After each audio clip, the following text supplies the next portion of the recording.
गुरु प्यारी साध संगत जी, सभी को प्यार भरी राधा स्वामी जी, आपका हमारे YouTube चैनल में बहुत बहुत स्वागत है। आज जो सच्ची साखी मैं आपको सुनाने जा रहा हूँ वो किसी राजा, किसी बड़े अधिकारी या किसी करोड़पति इंसान की नहीं है। ये कहानी है एक ऐसे गरीब सफाई कर्मचारी की जिसके पास ना बड़ा घर था, ना बैंक में मोटी रकम, ना समाज में कोई ऊंचा पद और ना ही ऐसी पहचान कि लोग उसे दूर से देखकर पहचान जाएं। उसके पास अगर कुछ था तो वो था मेहनत से कमाया हुआ निवाला, साफ दिल और मालिक पर अटूट विश्वास। संगत जी, इस साखी को ध्यान से अंत तक सुनिएगा क्योंकि शुरुआत में आपको ये एक साधारण गरीब आदमी की जिंदगी की कहानी लगेगी, लेकिन जैसे जैसे ये कहानी आगे बढ़ेगी वैसे वैसे मालिक की ऐसी अद्भुत लीला आपके सामने आएगी कि जिन लोगों की नजर में उस गरीब सफाई कर्मचारी की कोई कीमत नहीं थी, वही लोग एक दिन उसके चरित्र को देखकर सिर झुकाने पर मजबूर हो जाएंगे। और इस साखी की सबसे बड़ी सीख यही है कि गरीबी इंसान के घर में हो सकती है, लेकिन अगर उसके भीतर ईमानदारी जिंदा है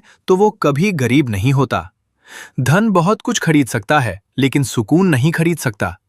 ऊंचा पद मिल सकता है लेकिन सम्मान नहीं खरीदा जा सकता।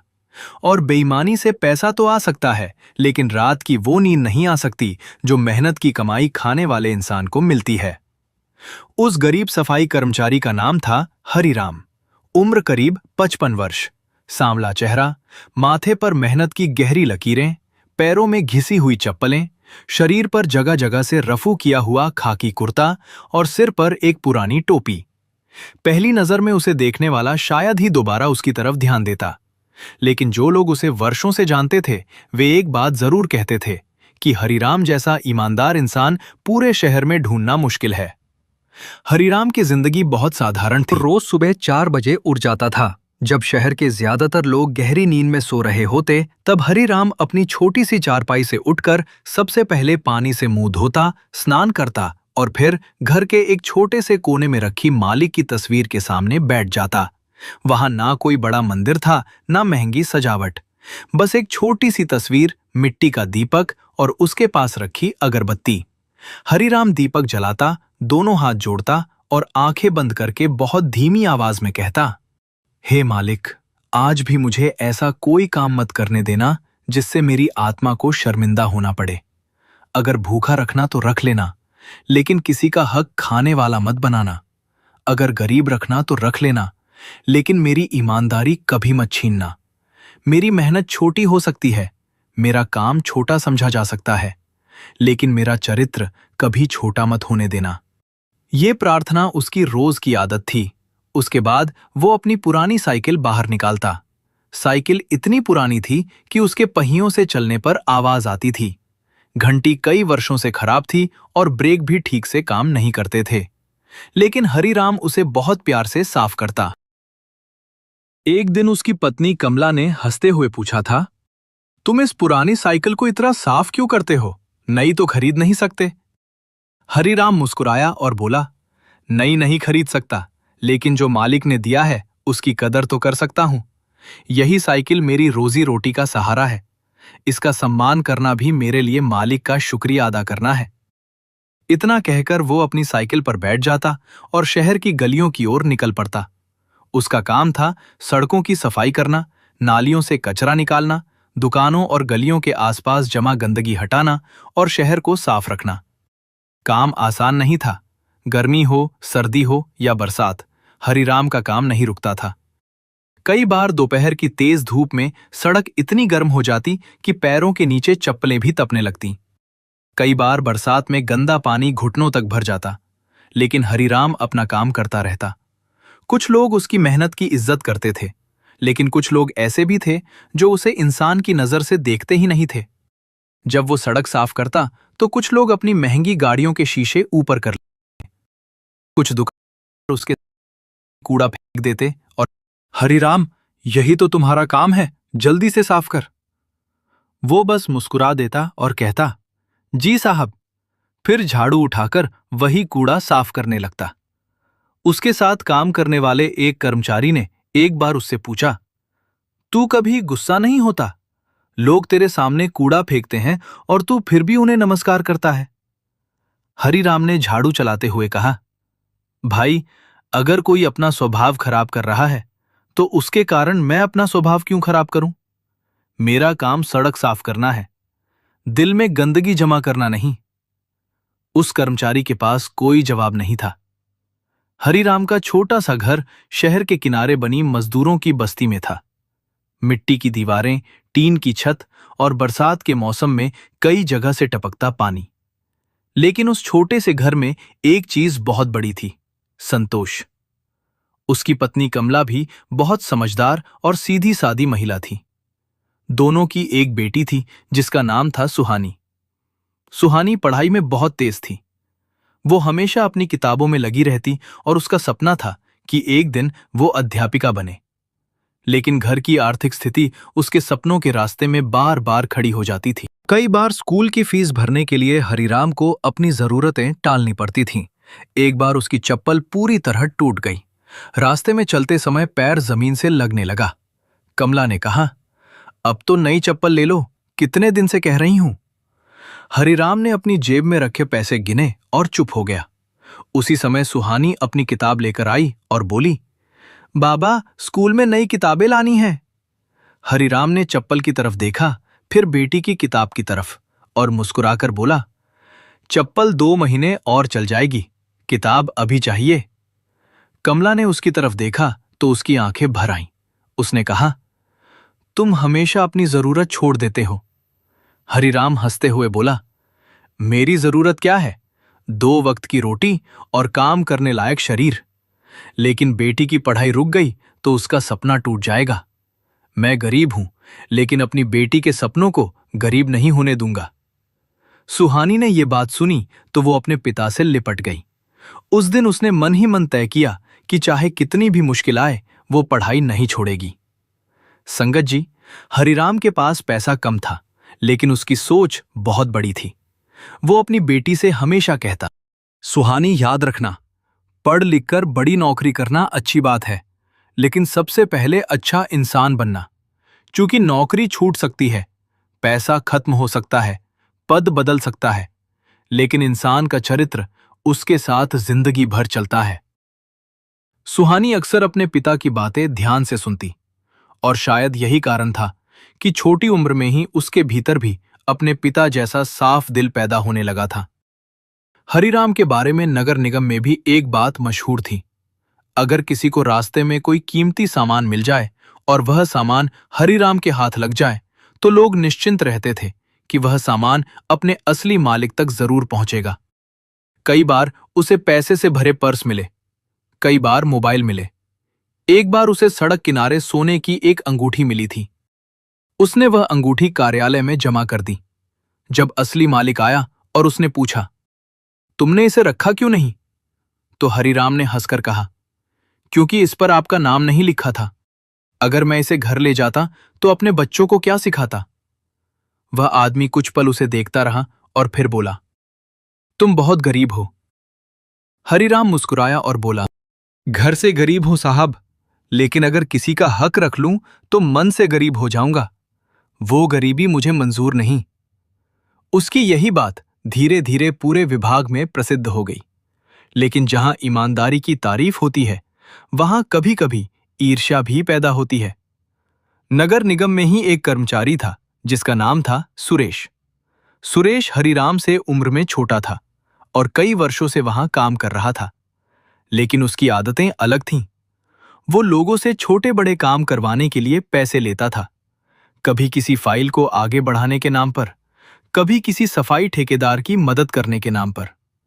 उसने कई बार हरिराम को भी समझाने की कोशिश की। एक दिन दोनों दोपहर में कार्यालय के पीछे बैठे थे। सुरेश ने कहा, हरिराम, तू भी ना बड़ा सीधा बनता है। लोग खुद पैसे देने आते हैं और तू मना कर देता है। देख मेरी हालत और अपनी हालत। मेरे घर में फ्रिज है, टीवी है, बच्चों के लिए अच्छी पढ़ाई है, और तेरे घर में अभी तक बरसात में पानी टपकता है। हरिराम ने उसकी तरफ देखा और मुस्कुराकर कहा, सुरेश भाई, तेरे घर में सामान ज्यादा होगा, लेकिन मेरे घर में सुकून ज्यादा है। सुरेश हंस पड़ा। सुकून से पेट भरता है क्या? हरिराम ने कहा, नहीं, लेकिन बेईमानी से पेट भर जाए तो भी दिल खाली रह जाता है। सुरेश ने ताना मारते हुए कहा, देख लेना, एक दिन यही ईमानदारी तुझे भूखा मार देगी। हरिराम ने कोई बहस नहीं की, बस इतना कहा, मालिक जब हिसाब करेंगे तो शायद ये नहीं पूछेंगे कि बैंक में कितना पैसा था, वो पूछेंगे कि किसी का हक तो नहीं मारा। सुरेश ने उसकी बात का मजाक उड़ाया और वहां से चला गया। लेकिन उस दिन पहली बार सुरेश के मन में हरिराम के प्रति जलन पैदा हुई। उसे ये बात बिल्कुल पसंद नहीं थी कि अधिकारी हरिराम की तारीफ करें। उसे ये भी अच्छा नहीं लगता था कि दूसरे कर्मचारी उसके चरित्र का उदाहरण दे। वो मन ही मन सोचता, इतना गरीब होकर भी लोग इसे इतना सम्मान क्यों देते हैं। लेकिन हरिराम को इन बातों की कोई चिंता नहीं थी। वो अपना काम करता और शाम को घर लौट आता। उस दिन भी वो घर पहुंचा तो कमला दरवाजे पर बैठी उसका इंतजार कर रही थी। सुहानी अंदर पढ़ रही थी। कमला ने पूछा, आज कुछ ज्यादा थके हुए लग रहे हो? हरिराम ने मुस्कुराकर कहा, थकान शरीर में है, मन तो ठीक है। कमला ने पानी दिया। हरिराम ने पानी पीकर बेटी की तरफ देखा। सुहानी, पढ़ाई कैसी चल रही है? सुहानी ने किताब से नजर उठाकर कहा, अच्छी चल रही है बाबा, लेकिन मास्टर जी ने कहा है अगले महीने परीक्षा की फीस जमा करनी होगी। हरिराम कुछ पल चुप रहा। उसने जेब में रखे पैसे निकाले और गिनने लगा। कमला उसकी तरफ देख रही थी। उसे पता था कि घर में राशन भी कम था, फिर भी हरिराम ने पैसे अलग रखे और बोला, फीस पहले जमा होगी, राशन का इंतजाम मालिक कर देगा। कमला ने धीरे से कहा, हर बार मालिक पर छोड़ देते हो? हरिराम मुस्कुराया, क्योंकि हर बार उसने छोड़ा भी तो नहीं। उस रात खाना खाने के बाद हरिराम फिर मालिक की तस्वीर के सामने बैठा। दीपक की लौ बहुत हल्की थी। उसने हाथ जोड़कर कहा, मालिक, मुझे धन नहीं चाहिए, बस इतना करना कि मेरी मेहनत की रोटी चलती रहे और मेरे बच्चों के मन में कभी गलत रास्ते का विचार ना आए। उसे क्या पता था कि आने वाले दिनों में उसकी यही प्रार्थना एक बहुत बड़ी परीक्षा के रूप में उसके सामने आने वाली है। अगली सुबह शहर में हल्की ठंडी हवा चल रही थी। बाजार अभी पूरी तरह खुला भी नहीं था। कुछ दुकानदार अपने शटर उठा रहे थे और सड़क पर इक्का दुक्का लोग ही दिखाई दे रहे थे। हरिराम रोज की तरह मुख्य बाजार की सफाई कर रहा था। वो सड़क के एक कोने से दूसरे कोने तक झाड़ू लगा रहा था कि अचानक उसकी नजर सड़क किनारे पड़ी एक काली चमड़े की अटैची पर पड़ी। वो कुछ क्षण वहीं खड़ा रहा। उसने चारों तरफ देखा, कोई दिखाई नहीं दिया। वो धीरे धीरे अटैची के पास गया और उसे उठाया। अटैची उम्मीद से कहीं ज्यादा भारी थी।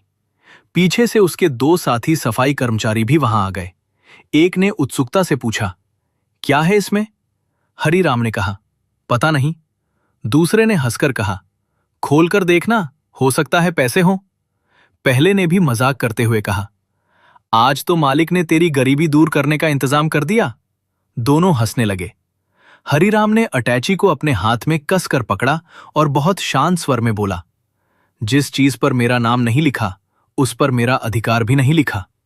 एक साथी बोला, अरे पहले देख तो ले, फिर ईमानदारी की बातें करना। हरिराम ने सिर हिलाया, नहीं भाई, अगर इसमें 1 रुपया भी हुआ और मैंने उसे अपना समझ लिया तो मेरी गरीबी तो शायद दूर हो जाएगी, लेकिन मेरे बच्चों की आंखों में मैं हमेशा के लिए छोटा हो जाऊंगा। दोनों कर्मचारी चुप हो गए। हरिराम ने अटैची साइकिल पर रखी और नगर निगम कार्यालय की तरफ चल पड़ा। लेकिन कुछ कदम जाने के बाद वो रुक गया। उसने पीछे मुड़कर उस बाजार की तरफ देखा। उसके मन में एक ही सवाल आया, जिसकी ये अटैची है वो इस समय किस हालत में होगा? और उसी पल उसने फैसला किया कि कार्यालय पहुंचने से पहले वो आसपास की दुकानों में पूछताछ करेगा। शायद मालिक यहीं कहीं अटैची ढूंढ रहा हो। वो एक दुकान से दूसरी दुकान पर जाने लगा। भाई साहब, किसी की अटैची खोई है क्या? नहीं। आपकी कोई अटैची तो नहीं गिरी? नहीं हरिराम। किसी ग्राहक ने कुछ बताया? हर जगह से उसे यही जवाब मिला। करीब 1 घंटे तक वो बाजार में घूमता रहा, लेकिन अटैची का मालिक नहीं मिला। आखिर वो उसे लेकर नगर निगम कार्यालय पहुंचा। कार्यालय में अधिकारी वर्मा जी अपनी मेज पर बैठे थे। हरिराम ने अटैची उनकी मेज के सामने रख दी और पूरी बात बता दी। वर्मा जी ने हैरानी से पूछा, तुमने इसे खोला भी नहीं? हरिराम ने सिर हिलाया, नहीं साहब। क्यों? हरिराम ने शांत स्वर में कहा, साहब, जो चीज मेरी नहीं है उसे खोलकर देखना भी मेरे लिए ठीक नहीं। वर्मा जी कुछ क्षण तक उसे देखते रहे। फिर उन्होंने अटैची की तरफ देखा और कहा, हरिराम, तुम्हें अंदाजा है कि इसमें क्या हो सकता है? हरिराम ने मुस्कुराकर कहा, नहीं साहब, और सच कहूं तो जानना भी नहीं चाहता। वर्मा जी ने अटैची अपनी मेज पर रखी। उन्होंने कार्यालय में मौजूद कर्मचारियों को बुलाया। सब लोग यहां आओ। आज एक ऐसी चीज हमारे सामने है जो हमें तय करेगी कि हम अपनी नौकरी सिर्फ वेतन के लिए करते हैं या अपने चरित्र के लिए भी। सभी कर्मचारी धीरे धीरे आसपास इकट्ठा होने लगे। सुरेश भी वहीं खड़ा था। वर्मा जी ने अटैची की तरफ हाथ बढ़ाया। ताला खोलने से पहले उन्होंने एक पल के लिए हरिराम की तरफ देखा, और जैसे ही अटैची का ताला खुला, अंदर रखी चीजों को देखकर पूरे कमरे में अचानक सन्नाटा छा गया। अटैची खुलते ही कमरे में बैठे सभी कर्मचारियों की नजरें एक साथ उसके अंदर टिक गईं। उसमें नोटों की कई गड्डियां थीं, कुछ महत्वपूर्ण सरकारी दस्तावेज, बैंक के सीलबंद लिफाफे और एक डायरी रखी थी। वर्मा जी ने एक एक चीज ध्यान से देखी और फिर हरिराम की तरफ देखा। उन्होंने कहा, हरिराम, आज तुमने बहुत बड़ा काम किया है। इतनी बड़ी रकम देखकर भी तुम्हारे मन में लालच नहीं आया? हरिराम ने सिर झुकाकर कहा, साहब, लालच आया ही नहीं, मैंने इसे अपना समझा ही नहीं। वर्मा जी ने डायरी खोली। उसके पहले पन्ने पर एक नाम और मोबाइल नंबर लिखा था। उन्होंने तुरंत फोन मिलाया। दूसरी तरफ से घबराई हुई आवाज आई, क्या मेरी अटैची मिल गई? वर्मा जी ने कहा, जी हां, आपकी अटैची हमारे पास सुरक्षित है। इसे हमारे कर्मचारी हरिराम ने सड़क से उठाकर जमा कराया है। कुछ क्षण के लिए फोन पर खामोशी छा गई। फिर आवाज आई, मैं अभी पहुंच रहा हूं। करीब आधे घंटे बाद नगर निगम के बाहर कई गाड़ियां आकर रुकीं। शहर के जाने माने उद्योगपति और समाजसेवी अरविंद मल्होत्रा स्वयं कार्यालय पहुंचे। अटैची देखते ही उन्होंने राहत की सांस ली। उन्होंने कागजों को देखा, फिर सीधे हरिराम के पास पहुंचे। भाई, क्या तुम्हें पता है इसमें कितना पैसा था? हरिराम ने कहा, नहीं साहब, मैंने खोली ही नहीं। अरविंद जी ने पूछा, तुम्हें जानने की इच्छा भी नहीं हुई? हरिराम मुस्कुराया, जो मेरा नहीं है उसकी कीमत जानकर भी मैं क्या करता। अरविंद जी कुछ पल उसे देखते रहे। फिर उन्होंने जेब से पैसे निकालकर कहा, ये मेरी तरफ से तुम्हारे लिए है, इसे इनाम समझकर रख लो। हरिराम ने दोनों हाथ जोड़ लिए। साहब, अगर मैंने इनाम के लिए अटैची लौटाई होती तो पहले ही खोल लेता। आपका धन्यवाद ही मेरे लिए काफी है।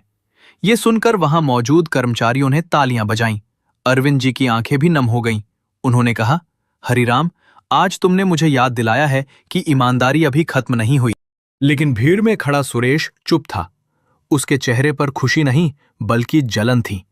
उसे लग रहा था कि जिस आदमी को वो हमेशा गरीब समझता था, आज उसी का सम्मान उससे कहीं ज्यादा हो रहा है।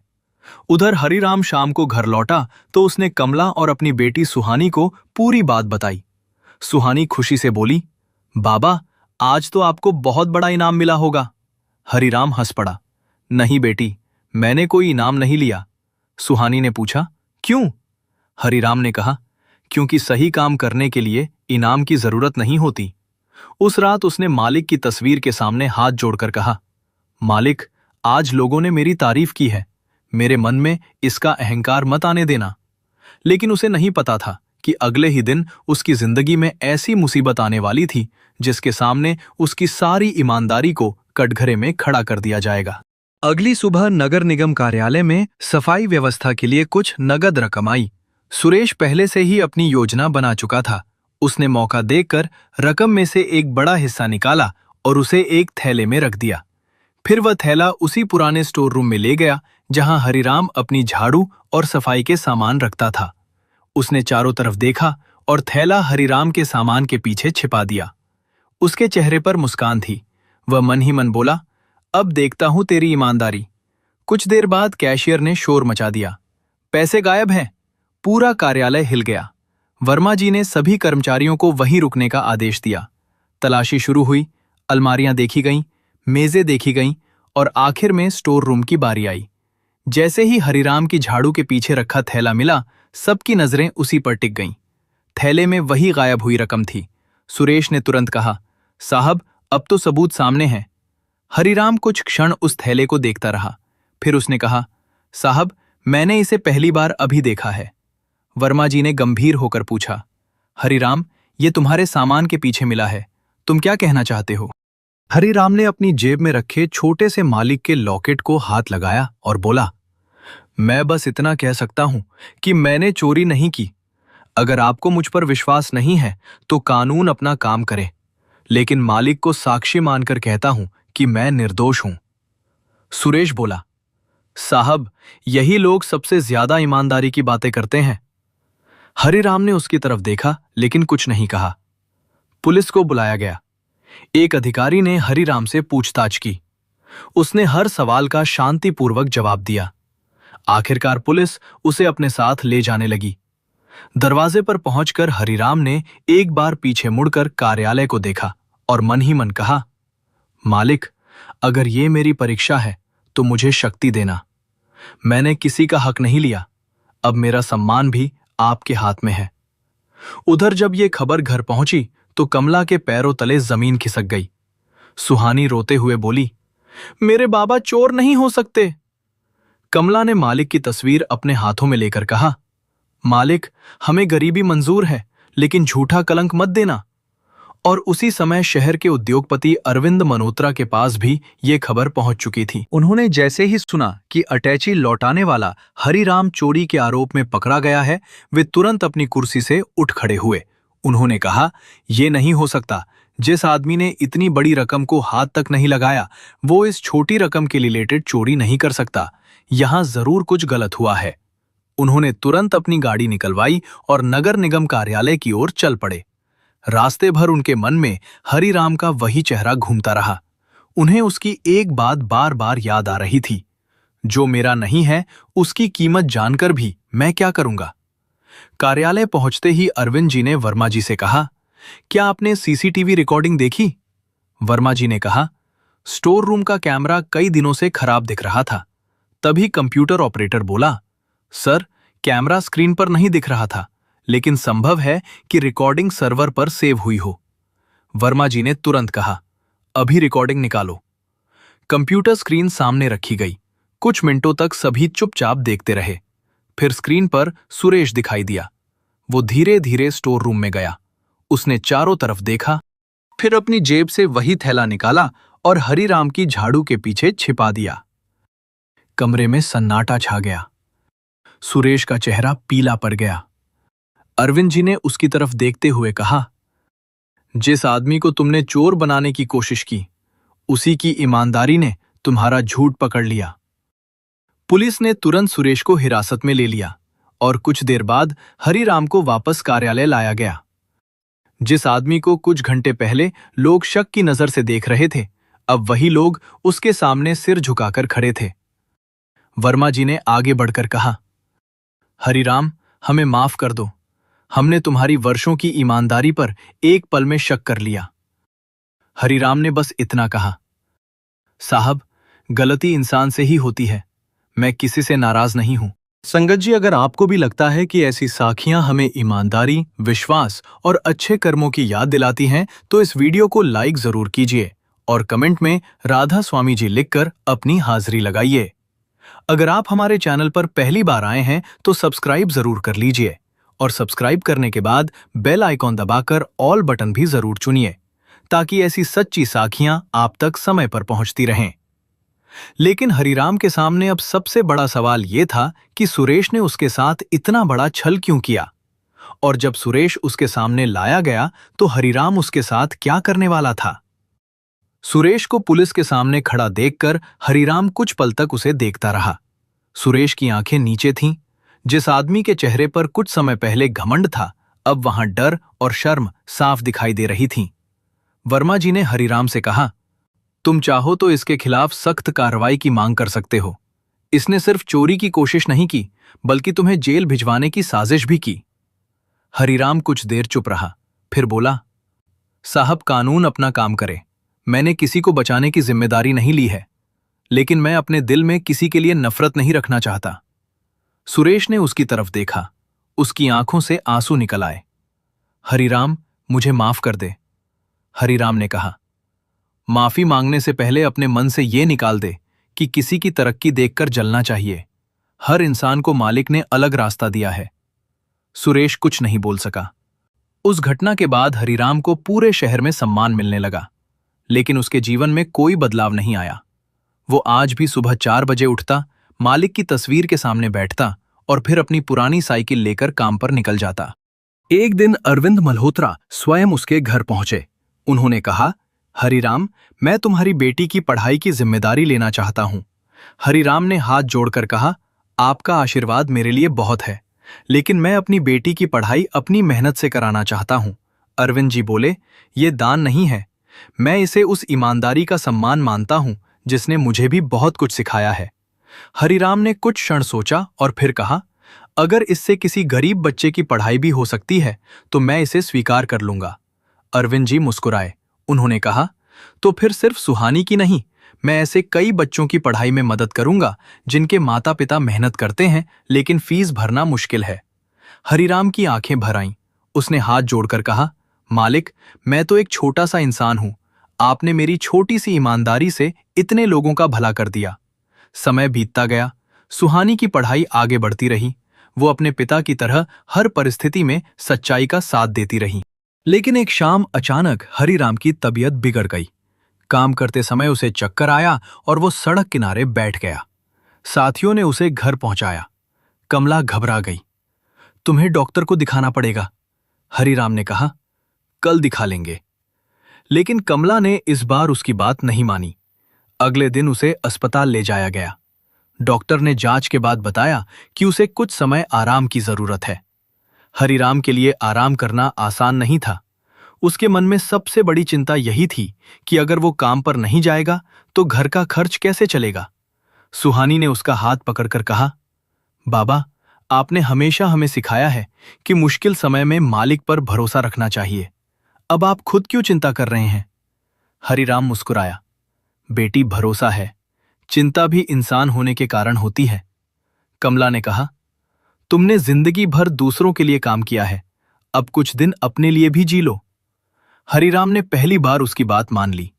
उधर नगर निगम में उसके साथ काम करने वाले कई कर्मचारी रोज उसका हाल पूछने आने लगे। यहां तक कि सुरेश भी एक दिन उसके घर पहुंचा। वो चुपचाप दरवाजे पर खड़ा रहा। हरिराम ने उसे देखकर कहा, आओ सुरेश भाई।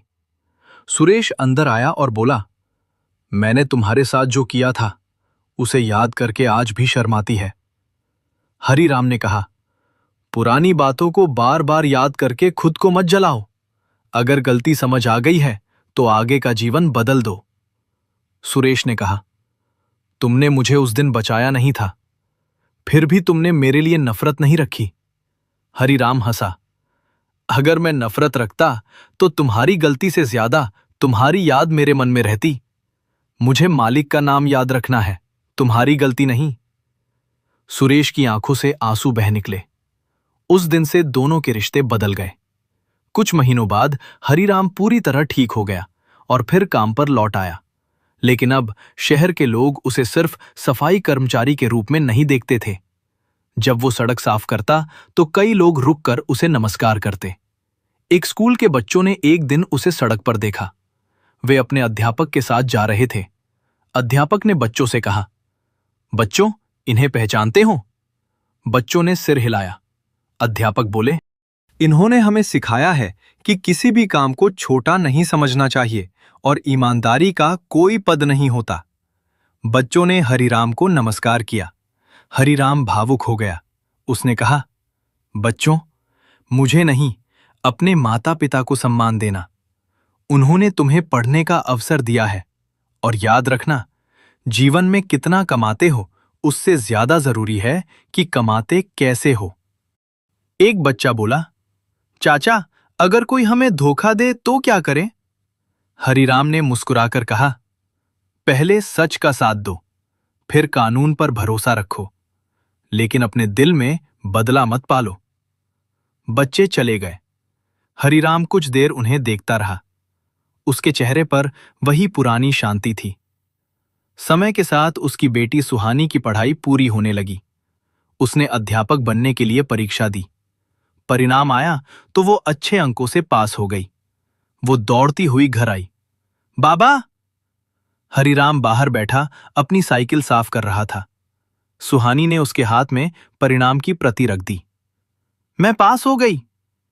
हरिराम ने कागज देखा और कुछ पल तक कुछ नहीं बोला। फिर उसने बेटी के सिर पर हाथ रखा। मुझे आज लग रहा है कि मेरी सारी मेहनत सफल हो गई। सुहानी ने कहा, बाबा, आपकी वजह से मैं यहां पहुंची हूं। हरिराम ने तुरंत कहा, नहीं बेटी, मेरी वजह से नहीं, तुम्हारी मेहनत और मालिक की कृपा से। कमला दूर खड़ी ये दृश्य देख रही थी। उसकी आंखों में खुशी के आंसू थे। उस रात घर में बहुत साधारण खाना बना। कोई बड़ी दावत नहीं हुई, लेकिन तीनों के दिल में ऐसा आनंद था जो किसी महंगे भोज से नहीं मिल सकता था।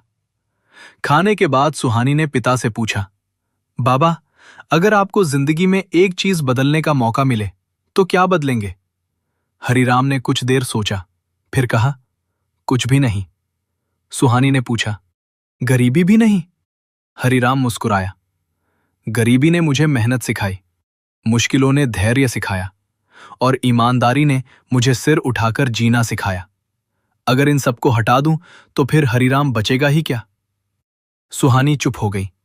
लेकिन संगत जी, हरिराम को अभी यह पता नहीं था कि उसकी बेटी की सफलता उसके परिवार के साथ साथ एक और बड़े बदलाव की शुरुआत बनने वाली है।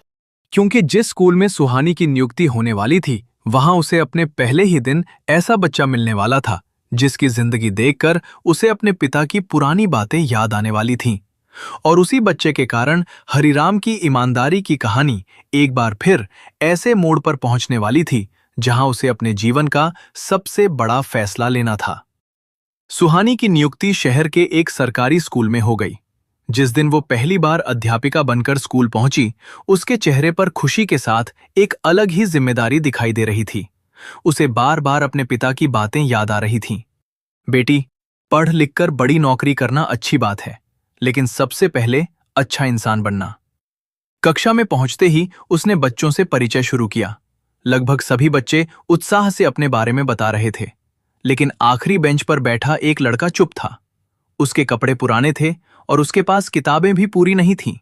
सुहानी ने प्यार से पूछा, बेटा, तुम्हारा नाम क्या है? लड़के ने धीमी आवाज में कहा, आकाश।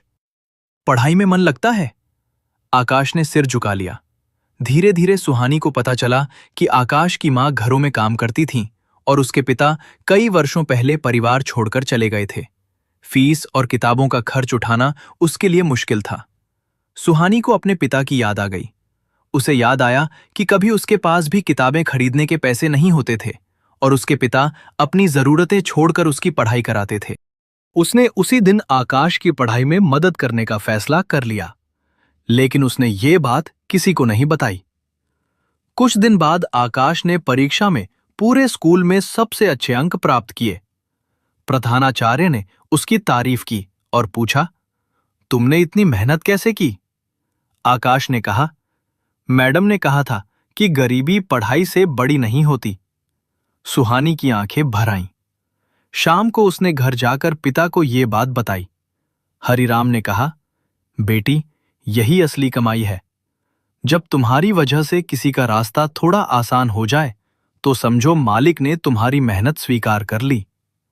धीरे धीरे सुहानी ने ऐसे कई गरीब बच्चों की मदद शुरू कर दी। वो अपनी तनख्वाह का एक हिस्सा किताबों और फीस के लिए रखती। जब हरिराम को पता चला तो उसने कहा, अपनी जरूरतों का भी ध्यान रखना। सुहानी हंसकर बोली, आपने मुझे यही तो सिखाया है बाबा, कि किसी जरूरतमंद का हाथ पकड़ने से इंसान छोटा नहीं होता। उधर हरिराम अब पहले से अधिक सम्मानित था, लेकिन उसकी जिंदगी वही थी। वो रोज अपनी साइकिल लेकर काम पर जाता। एक दिन नगर निगम में एक बड़ा कार्यक्रम रखा गया। शहर के कुछ अधिकारियों और समाज सेवियों ने फैसला किया कि ईमानदार कर्मचारियों को सम्मानित किया जाएगा। कार्यक्रम में हरिराम को भी बुलाया गया। मंच पर उसे सम्मान पत्र दिया गया और कहा गया कि उसके नाम से कर्मचारियों के बच्चों के लिए एक छोटी छात्रवृत्ति शुरू की जाएगी।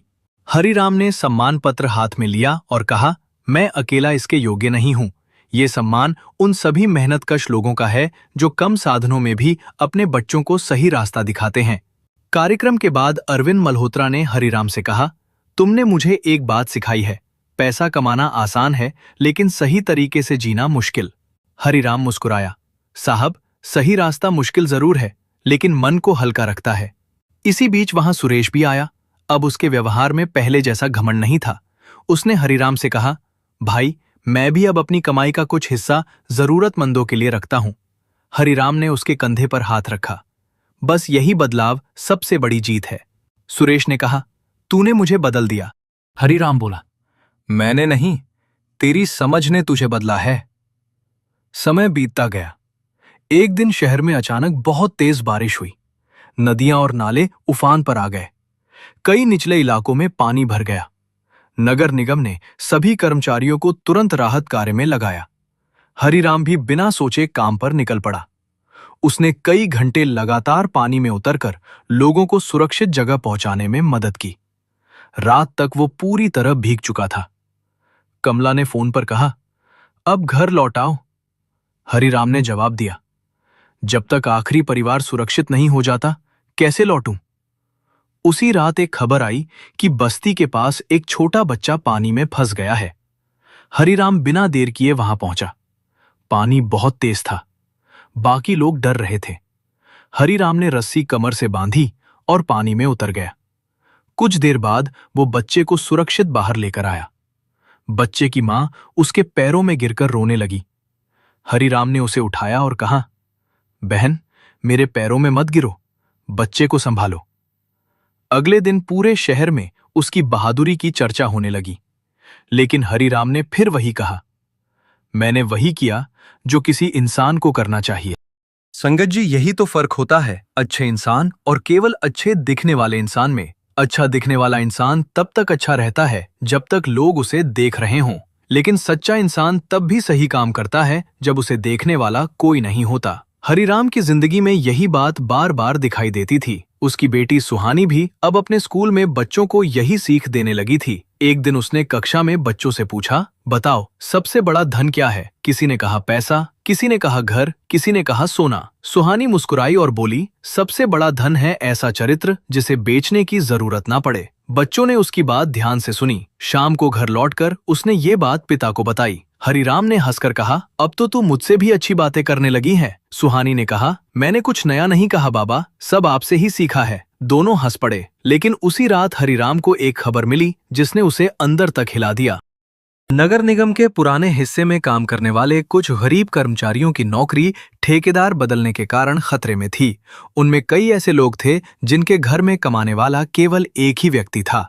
हरिराम को उनकी चिंता सताने लगी। अगली सुबह उसने अधिकारियों से बात करने का फैसला किया, लेकिन उसे अंदाजा नहीं था कि इस बार उसका सामना ऐसे लोगों से होने वाला है जिन्हें उसकी सच्चाई और लोकप्रियता पसंद नहीं थी।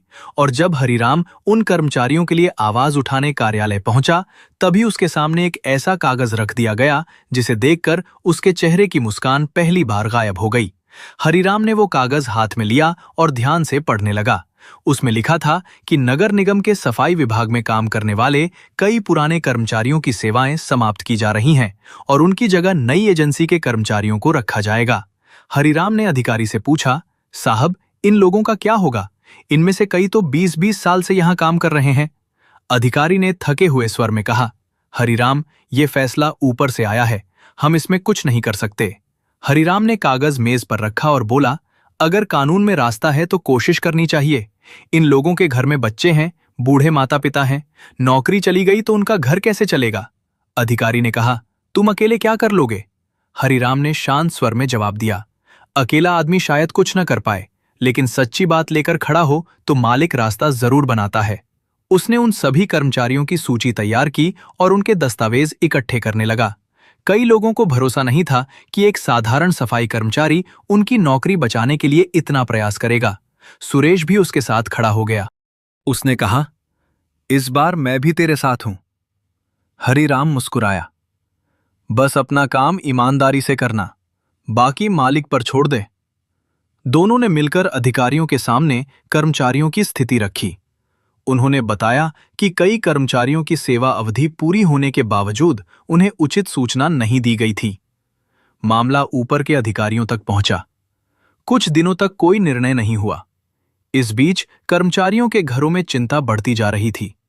एक कर्मचारी की पत्नी रोते हुए हरिराम से बोली, भाई, अगर मेरे पति की नौकरी चली गई तो बच्चों की फीस कैसे भरेंगे? हरिराम ने उसे भरोसा दिलाया, बहन, जब तक कोशिश बाकी है तब तक उम्मीद भी बाकी है। वो रात को घर आया तो कमला ने पूछा, आज बहुत परेशान लग रहे हो? हरिराम ने कहा, कई घरों की चिंता मेरे सामने घूम रही है। कमला ने कहा, तुमने जिंदगी भर अपने हिस्से से ज्यादा दूसरों का दुख उठाया है। हरिराम ने मुस्कुराकर कहा, अगर मालिक ने किसी की मदद करने की ताकत दी है तो उसे सिर्फ अपने लिए क्यों रखूं? उसी रात उसने मालिक की तस्वीर के सामने बैठकर कहा, मालिक, मैं किसी का भाग्य बदलने नहीं निकला, बस इतना चाहता हूं कि जिनके घर में चूल्हा जलना मुश्किल हो जाएगा उनके लिए कोई रास्ता निकल आए। अगर मेरी कोशिश में कोई कमी हो तो उसे पूरा कर देना। अगले दिन एक अप्रत्याशित खबर आई। अरविंद मल्होत्रा को जब इन कर्मचारियों की स्थिति का पता चला तो उन्होंने अधिकारियों से बात की और कहा कि यदि नगर निगम की प्रक्रिया के कारण तत्काल रोजगार नहीं बच सकता तो उनकी कंपनी कुछ योग्य कर्मचारियों को वैकल्पिक रोजगार देने के लिए तैयार है। इससे अधिकारियों पर भी दबाव बना। कई दिनों की चर्चा के बाद फैसला हुआ कि पुराने कर्मचारियों को बिना उचित प्रक्रिया के हटाया नहीं जाएगा। उनकी सेवाएं जारी रहेंगी और जिनकी नियुक्ति में बदलाव जरूरी होगा उन्हें दूसरी व्यवस्था मिलने तक सहायता दी जाएगी। जब ये खबर कर्मचारियों को मिली तो कई लोग हरिराम के घर पहुंच गए। एक बुजुर्ग कर्मचारी ने उसके हाथ पकड़कर कहा, तुमने हमारा घर बचा लिया। हरिराम ने तुरंत हाथ छुड़ाकर कहा, नहीं भाई, मैंने कुछ नहीं किया, मैंने सिर्फ तुम्हारी बात सही जगह तक पहुंचाई। रास्ता मालिक ने बनाया।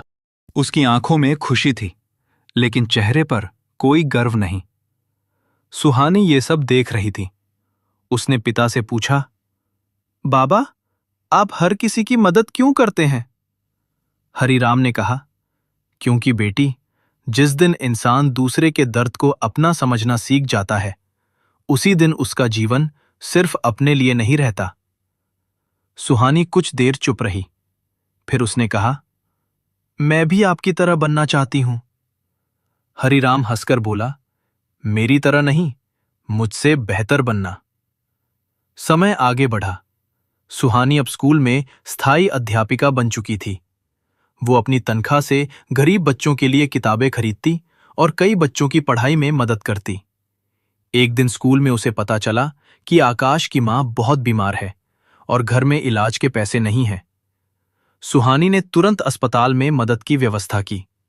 जब आकाश की मां ठीक होकर घर लौटी तो उसने सुहानी से कहा, बेटी, मैं तुम्हारा एहसान कैसे चुकाऊंगी? सुहानी ने कहा, मां, इसे एहसान मत समझिए। जब आपका बेटा बड़ा होकर किसी जरूरतमंद की मदद करेगा तभी मेरी मदद पूरी होगी। ये बात सुनकर हरिराम को बहुत खुशी हुई। उसने बेटी से कहा, अब समझ आया कि मेहनत की कमाई केवल घर चलाने के लिए नहीं होती, उससे किसी और के जीवन में रोशनी भी लाई जा सकती है। लेकिन उसी समय हरिराम के जीवन में एक और मोड़ आने वाला था। एक सुबह काम पर जाते समय उसे नगर निगम के पुराने रिकॉर्ड रूम के बाहर एक लिफाफा पड़ा मिला। उसने लिफाफा उठाया और देखा कि उस पर किसी अधिकारी का नाम लिखा था। उसने तुरंत लिफाफा कार्यालय में जमा कर दिया। वर्मा जी ने लिफाफा खोलकर देखा तो उनके चेहरे का रंग बदल गया। अंदर कुछ ऐसे दस्तावेज थे जिनमें शहर की एक बड़ी जमीन से जुड़े पुराने रिकॉर्ड थे। इन दस्तावेजों के गायब होने से करोड़ों रुपए का विवाद खड़ा हो सकता था। वर्मा जी ने पूछा, हरिराम, तुम्हें यह कहां मिला? रिकॉर्ड रूम के बाहर। तुमने देखा इसमें क्या है? नहीं साहब। वर्मा जी मुस्कुराए। तुम्हारी आदत अभी भी नहीं बदली। हरिराम ने कहा, आदत बदलने की जरूरत भी नहीं है। लेकिन दस्तावेज सामने आते ही मामला गंभीर हो गया। जांच शुरू हुई तो पता चला कि रिकॉर्ड रूम से पिछले कुछ महीनों में कई महत्वपूर्ण कागज गायब हुए थे। अब अधिकारियों को शक हुआ कि शायद कोई अंदर का व्यक्ति ये काम कर रहा है, जांच आगे बढ़ी। कई कर्मचारियों से पूछताछ हुई, हरिराम से भी सवाल किए गए, लेकिन इस बार उसे देखकर किसी के मन में शक नहीं था। उसी जांच में एक पुरानी फाइल सामने आई, जिसमें कई जमीनों के रिकॉर्ड में हेर-फेर का संकेत था। वर्मा जी ने कहा, अगर ये सच है तो बहुत बड़ा मामला है। हरिराम चुपचाप खड़ा रहा। वो जानता था कि अब बात केवल कागजों की नहीं है, कई गरीब परिवारों की जमीन भी इस मामले में जुड़ी हुई थी। और तभी जांच अधिकारी ने एक नाम लिया।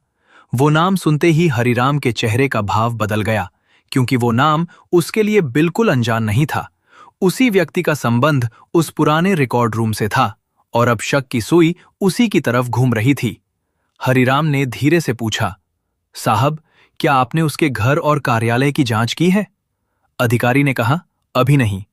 हरिराम ने कहा, तो पहले जांच पूरी कर लीजिए, किसी निर्दोष पर आरोप नहीं लगना चाहिए। उसने इतना कहा और चुप हो गया। उसे पता था कि सच्चाई तक पहुंचने के लिए इस बार उसे बहुत सावधानी से कदम रखना होगा। और उसी शाम जब वो घर लौटने लगा, तभी एक व्यक्ति दौड़ता हुआ उसके पास आया और घबरा कर बोला, हरिराम जी, आपको अभी मेरे साथ चलना होगा। जिस आदमी का नाम जांच में आया है, उसके बारे में मुझे ऐसी बात पता चली है जिसे सुनकर आप भी हैरान रह जाएंगे। हरिराम जी, आपको अभी मेरे साथ चलना होगा। जिस आदमी का नाम जांच में आया है, उसके बारे में मुझे ऐसी बात पता चली है जिसे सुनकर आप भी हैरान रह जाएंगे। हरिराम ने ध्यान से उसकी तरफ देखा। पहले आप शांत होकर बताइए, बात क्या है? उस व्यक्ति ने चारों तरफ देखा और धीमी आवाज में कहा, रिकॉर्ड रूम में जो पुरानी फाइलें गायब हुई हैं, उनमें से कुछ फाइलें एक निजी जमीन दलाल के कार्यालय में देखी गई हैं और उस दलाल का संबंध नगर निगम के उसी कर्मचारी से है जिसका नाम जांच में आया है। हरिराम कुछ क्षण चुप रहा, फिर बोला, अगर ये सच है तो तुरंत अधिकारियों को बताना चाहिए। वो व्यक्ति उसके साथ कार्यालय पहुंचा और सारी जानकारी जांच अधिकारी को दी गई।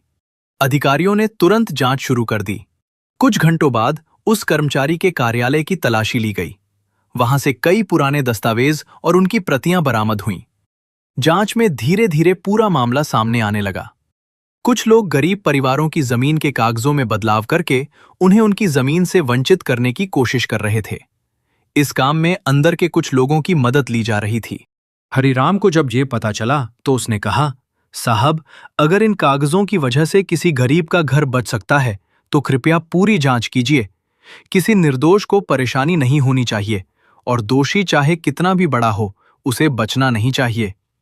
जांच आगे बढ़ी और कई महत्वपूर्ण सबूत सामने आ गए। जिन लोगों ने वर्षों से गरीब परिवारों को डराकर उनकी जमीन हड़पने की कोशिश की थी, उनका सच सामने आ गया। कई परिवारों को उनके असली कागज वापस मिले। एक बुजुर्ग किसान हरिराम के पास आया और रोते हुए बोला, बेटा, हमने तो उम्मीद छोड़ दी थी। हमें लगता था कि गरीब की आवाज कोई नहीं सुनता। हरिराम ने उसके हाथ जोड़ दिए और कहा, बाबा, मेरी आवाज नहीं थी, आपकी सच्चाई की आवाज थी। मालिक ने बस रास्ता बना दिया।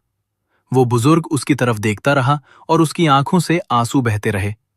कुछ दिनों बाद नगर निगम में एक बड़ा सम्मान समारोह रखा गया।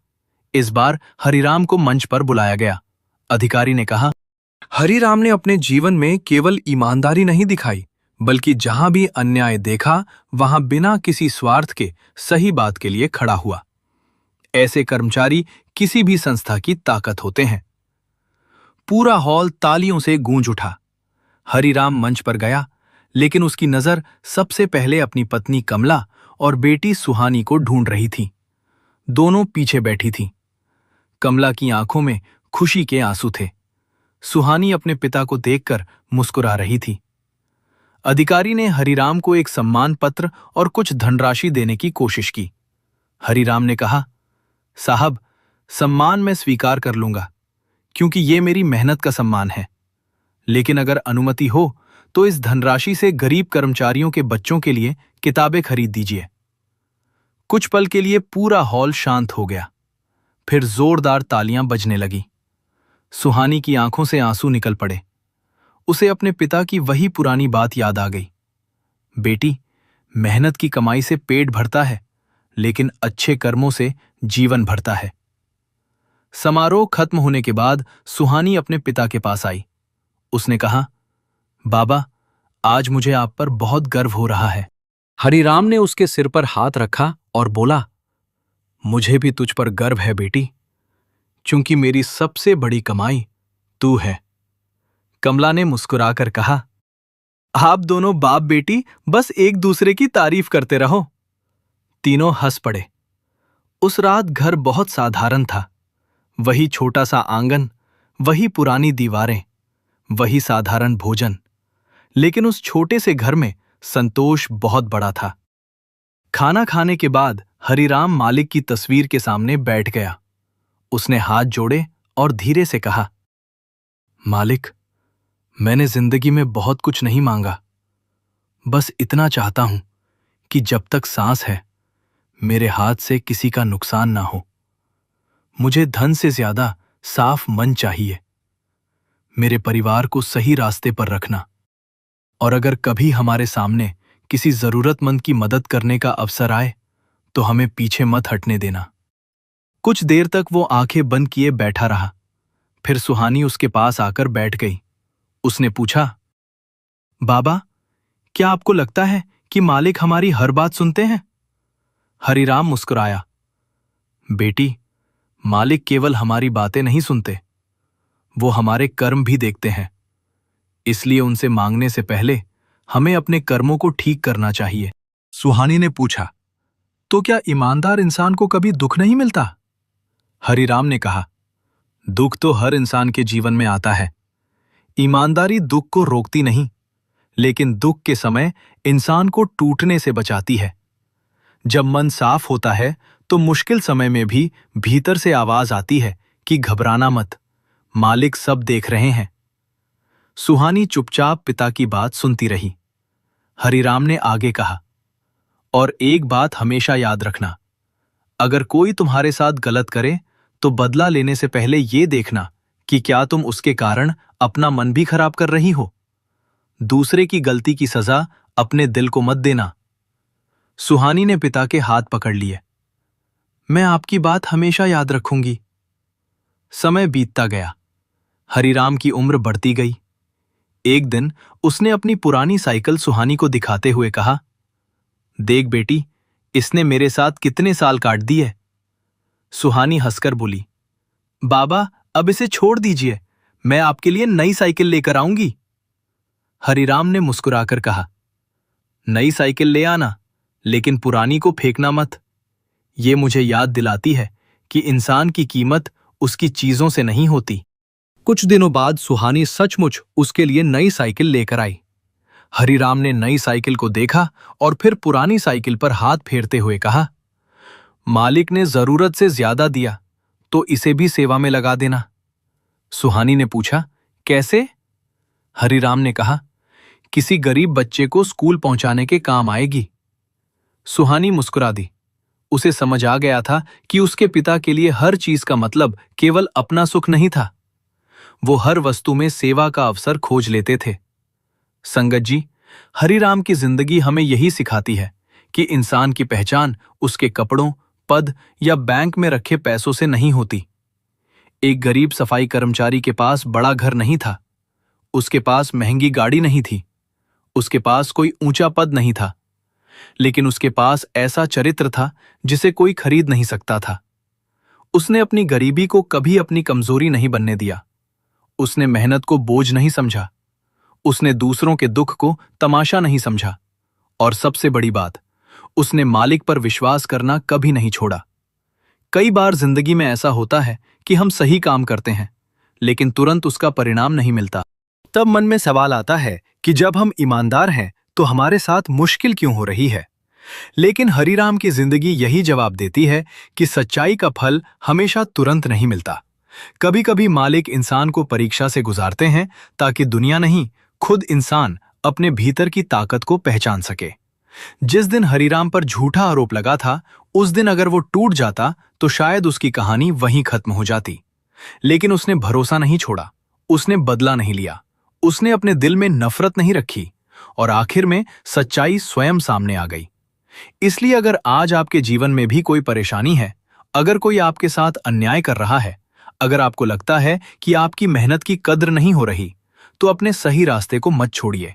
किसी का हक मत छीनिए, मेहनत की रोटी खाइए, जिस चीज पर आपका अधिकार नहीं है उस पर नजर मत रखिए, और जब किसी जरूरतमंद की मदद करने का अवसर मिले तो अपनी क्षमता के अनुसार जरूर कीजिए, क्योंकि मालिक के दरबार में शायद इंसान की जेब नहीं देखी जाती, वो देखा जाता है कि उस जेब में रखा धन किस तरीके से आया और उस धन से कितने लोगों के जीवन में भलाई हुई।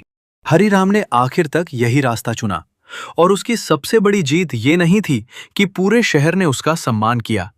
उसकी सबसे बड़ी जीत ये थी कि सम्मान मिलने के बाद भी वो वही इंसान बना रहा जो सुबह उठकर मालिक के सामने हाथ जोड़ता था और कहता था, मुझे इतना ही देना मालिक कि मेरे हाथ से किसी का हक ना छिने और मेरे मन में किसी के लिए बुराई ना आए। यही उसकी सच्ची कमाई थी, यही उसके जीवन की सबसे बड़ी दौलत थी, और शायद यही उस मालिक की सबसे सुंदर सीख है कि इंसान चाहे कितना भी गरीब क्यों ना हो, अगर उसका दिल साफ है, कर्म सच्चे हैं और विश्वास अटूट है, तो वो भीतर से दुनिया का सबसे अमीर इंसान है। राधा स्वामी जी।